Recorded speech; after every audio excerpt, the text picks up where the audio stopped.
Officer Roger O'Connell pulled the radio car to the curb outside the Quick Sip. His partner, the rookie he'd been tasked with training, Officer Davy Turnbull, shifted in his seat, nervous. "Let's go." Roger shoved his door open. "Stay behind me." "Try not to shoot me in the back." Roger flipped off the siren, but left the lights flashing. He slammed the car door and immediately heard a scream.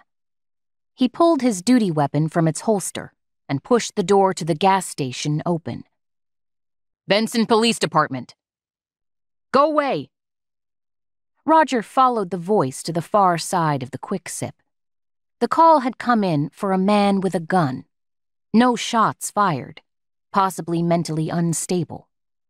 Those were the calls Roger always had prioritized to him, since he'd started to see a pattern in street patrols. He'd been doing this long enough that he could call in favors, do some digging on his own.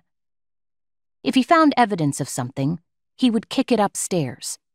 Until then, he kept his eyes open.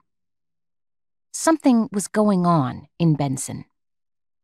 No one at the Veterans Affairs Medical Center or the local hospital could answer his questions.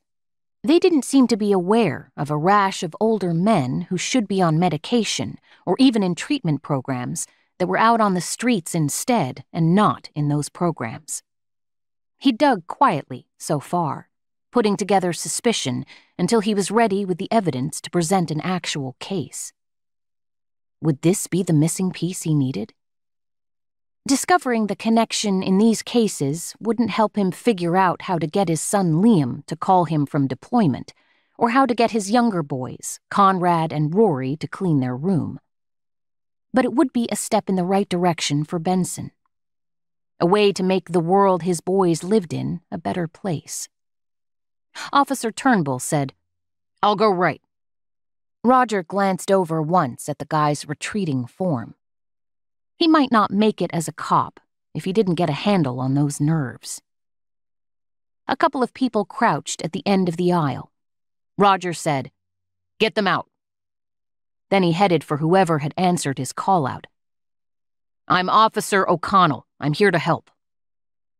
He stepped past the Pringles all lined up on the shelf and peered at the front register. An employee hunkered behind the desk, wide-eyed. Young, maybe early 20s. The guy had greasy hair and a salmon-colored t-shirt.